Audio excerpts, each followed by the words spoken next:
പലസ്തീനും പാകിസ്ഥാനും പിന്നാലെ ബംഗ്ലാദേശും. ഹിന്ദുവേട്ട തുടരുന്ന ബംഗ്ലാദേശിൽ മാധ്യമപ്രവർത്തകർക്കും രക്ഷയില്ല. രാജ്യത്ത് ഹിന്ദുക്കളടക്കമുള്ള ന്യൂനപക്ഷങ്ങൾക്ക് നേരെയുണ്ടായ ആക്രമണങ്ങളിൽ ഇതുവരെ 70 പേർ അറസ്റ്റിലായി. ഭാരതത്തിന്റെ മുന്നറിയിപ്പിന് പിന്നാലെയാണ് നടപടി.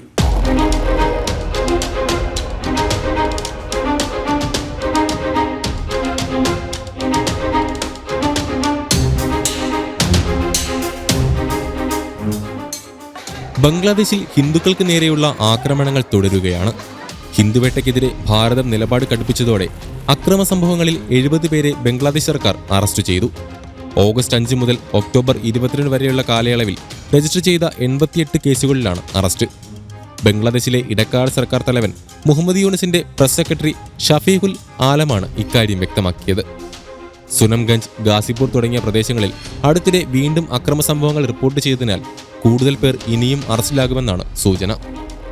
ബംഗ്ലാദേശ് വിദേശകാര്യ സെക്രട്ടറി മുഹമ്മദ് ജാഷിം ഉദ്ദീനുമായി ഇന്ത്യൻ വിദേശകാര്യ സെക്രട്ടറി വിക്രം മിശ്രി നടത്തിയ കൂടിക്കാഴ്ചയിൽ ന്യൂനപക്ഷങ്ങൾക്കെതിരായ അക്രമ സംഭവങ്ങളെക്കുറിച്ച് ഭാരതം സൂചിപ്പിച്ചിരുന്നു.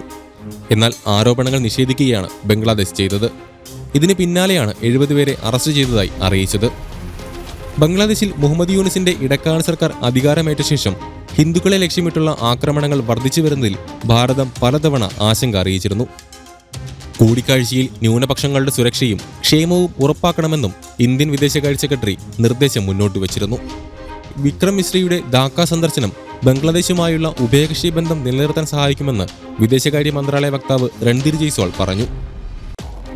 വിക്രം മിശ്രി ഡിസംബർ 9 ധാക്ക സന്ദർശിച്ചപ്പോൾ ബംഗ്ലാദേശ് മുഖ്യ ഉപദേഷ്ടാവ് മുഹമ്മദ് യൂനിസ്, വിദേശകാര്യ ഉപദേഷ്ടാവ് തൗഹീദ് ഹുസൈൻ എന്നിവരുമായി കൂടിക്കാഴ്ച നടത്തിയതായും ബംഗ്ലാദേശ് വിദേശകാര്യമന്ത്രി ജാഷിം ഉദ്ദീനുമായി കൂടിയാലോചന നടത്തിയതായും ജയ്സ്വാൾ പറഞ്ഞു. മിശ്രി ചില സംഭവവികാസങ്ങളും പ്രശ്നങ്ങളും ചർച്ച ചെയ്യുകയും ഭാരതത്തിന്റെ ആശങ്കകൾ അറിയിക്കുകയും ചെയ്തു.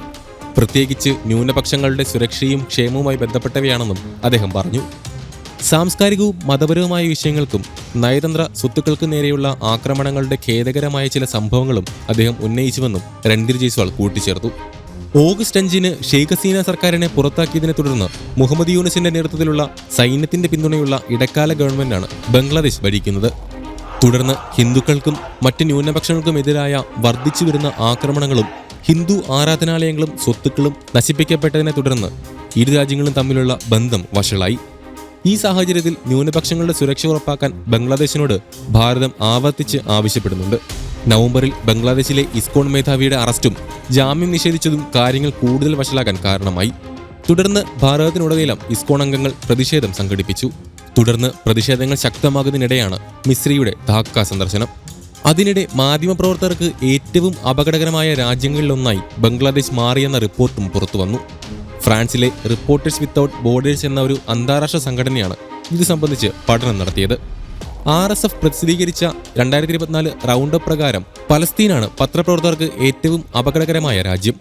തൊട്ടുപിന്നാലെ പാകിസ്ഥാനും ബംഗ്ലാദേശുമാണ് നിലകൊള്ളുന്നത്. കൊലപാതകവും തട്ടിക്കൊണ്ടുപോകലും ഉൾപ്പെടെ മാധ്യമപ്രവർത്തകർക്കെതിരായ വിവിധ ആക്രമണങ്ങളുടെ അടിസ്ഥാനത്തിലാണ് റിപ്പോർട്ട്. മാധ്യമപ്രവർത്തകരെ ലക്ഷ്യം വെച്ചുള്ള ആക്രമണങ്ങളിൽ ഭയാനകമായ വർധനവുണ്ടായതായി RSF പ്രസ്താവിച്ചു.